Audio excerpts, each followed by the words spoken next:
Good morning. I feel like I should whisper because it's so quiet. It's Sunday morning and I am off on my first Lithuanian adventure. I'm headed into the capital, Vilnius, which is about an hour and a half by bus from where we're living. Ooh, it's hot already. It's 9 o'clock. I am sweating, but I'm excited to explore, so let's get on this adventure.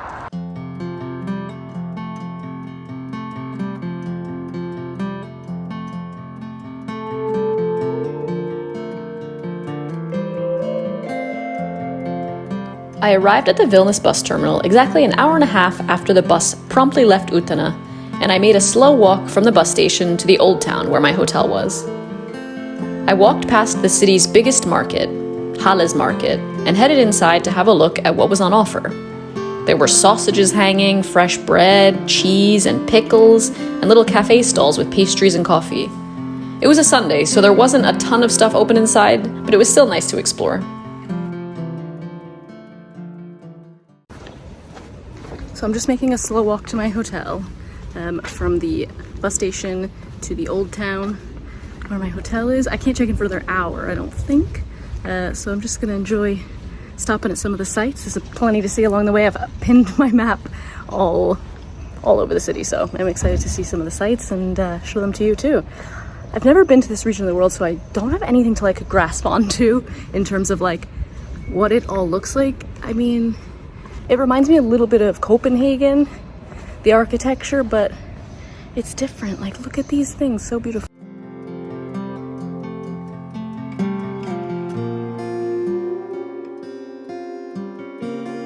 I eventually made my way to the old town, where there seems to be an abundance of plazas and beautiful buildings.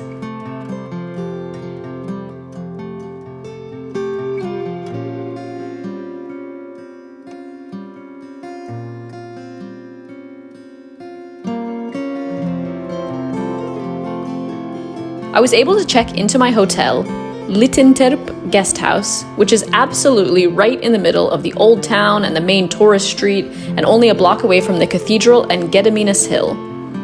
The hotel itself is quite budget and only costs €30 or about $34 per night through booking.com.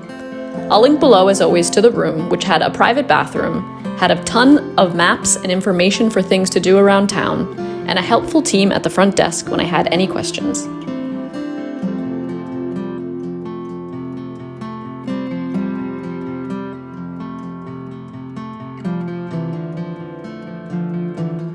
Okay, I feel like I'm cooled down a little bit. My hair is wild from sitting in front of the fan. It's pretty hot outside, but I'm gonna head out with my sunscreen and do some exploring, look for somewhere to have lunch. I've had it before, but apparently it tastes different everywhere. The shalti barshi soup, the beetroot soup with the kefir, it's served cold. That seems like the perfect thing for lunch, so I'm gonna head out and try and find a bowl of that. It comes with potatoes, sometimes it comes with eggs. It's very delicious, and it is cool on this hot day, so let's go explore.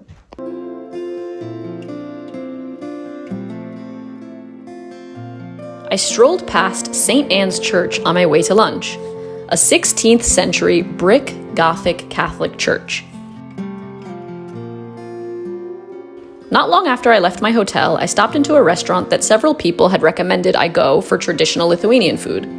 Etno Dvaras specializes in regional Lithuanian cuisine, and it seemed like a good place to start my Lithuanian culinary adventures.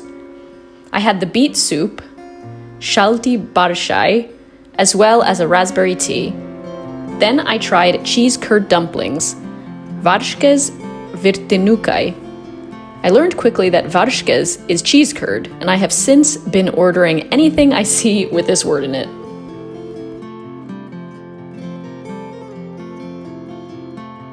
After a big lunch, I was ready to head out and explore more of Vilnius, starting with perhaps the most photographed place in the city, the Vilnius Cathedral, or the Cathedral Basilica of Saint Stanislaus and Saint Ladislaus of Vilnius. This cathedral and the site it sits on has an interesting past. Long before Christianity arrived in Lithuania, this was the site of worship of the Baltic pagan god of thunder, Perkūnas. Some stories say that the one and only king of Lithuania, King Mindaugas, ordered a cathedral to be built on this site in 1251 after he converted to Christianity. There's been a church here ever since, although many of them have burned down or were destroyed in wars. The cathedral that sits here today was built around the 18th century, but had a huge renovation to make it look as it does now between 2006 and 2008. My next stop was Getamenas Hill, where you see the remaining pieces of Getamenas Castle. The first brick castle was built here back in 1409. I was told the hill used to be covered with trees, but they were removed to make it look more like how it looked back when there was an entire castle here. The only problem is now they're having some issues with the soil staying put, which I imagine is why it has all these rocky areas around it.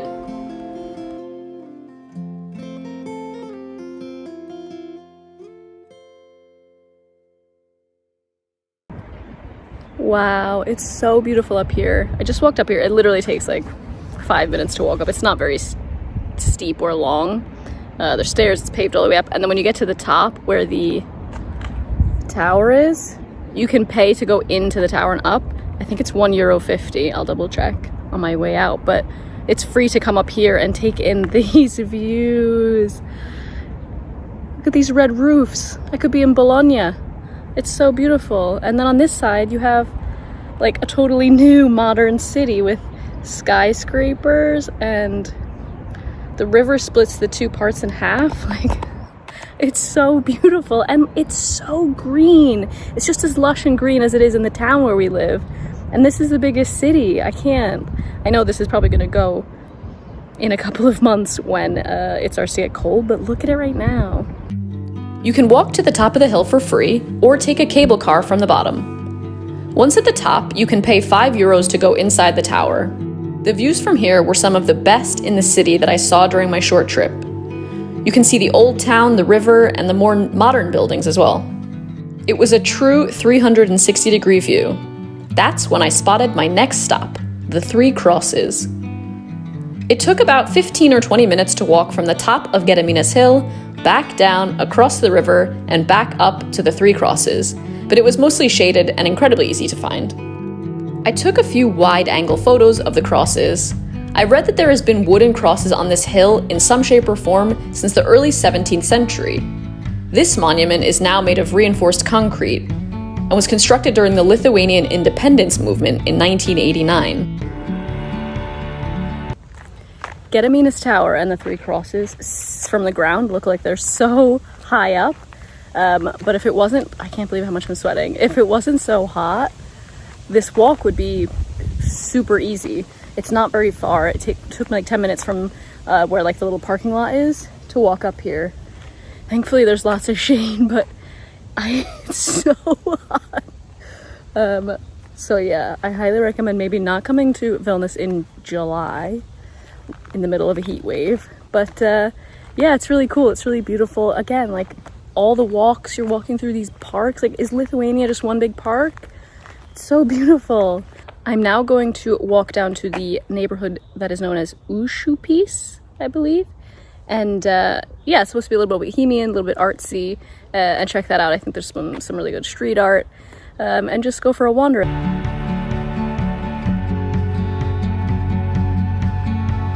I walked through Kalnai Park along the Vilnius River until I made my way to Ujupis. Ujupis is a neighborhood in Vilnius that's actually its own republic. It even had a little souvenir shop that sold Ujupis Republic merchandise. But mostly, it had a cool riverside bar, some art galleries, street art, and what I've been told is the best pizza in town at the Ujupis Pizzeria.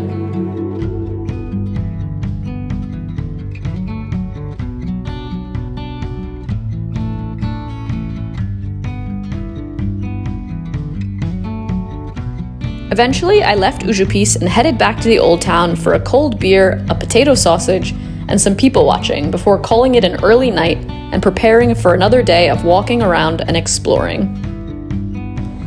Good morning. Another beautiful day in Vilnius. Today I am going to explore more of the other side of town, outside of the old town, and see what we see in where the people actually live and stuff. So let's explore. On my second day in Vilnius, I explored some of the different churches around the city. In the guidebook of Lithuania that I have, it points out that travelers should pay extra close attention to the crosses on the churches around Lithuania, because they often have celestial and sometimes pagan details in them. I went past the small church of Saint Michael the Archangel, the Russian Orthodox Saint Nicholas Church, and finally, to the main event, the Catholic Church on this little side street, which also happens to be named St. Nicholas. This Church of St. Nicholas, however, has a very different history. It was built in the 14th century, and during the period between World War I and World War II, was the only church in Vilnius where you could attend a Catholic service in Lithuanian. I finished my religious tour of Vilnius with a stop at the only synagogue in the city. From here, I walked over to the Gate of Dawn, also sometimes called the Sharp Gate. It's one of the most important religious symbols in Lithuania, and is actually a major site of Catholic pilgrimage. The gate was originally built between 1503 and 1522 as part of the city's fortifications. There were at that time 10 city gates, but this is the only one that remains. Vilnius has been awesome. I foresee this being a city we come back to again and again. It's so close to where we're living. We've met some really cool people. It's so beautiful. Yeah, the food's amazing. Overall, 10 out of 10, would highly recommend. I will link below to all the different destinations that you've seen in this video so you guys can check them out on your trip to Vilnius. If you have any questions, let me know in the comments below and I will do my best to answer them. And thanks as always for watching. I will see you next time. Bye.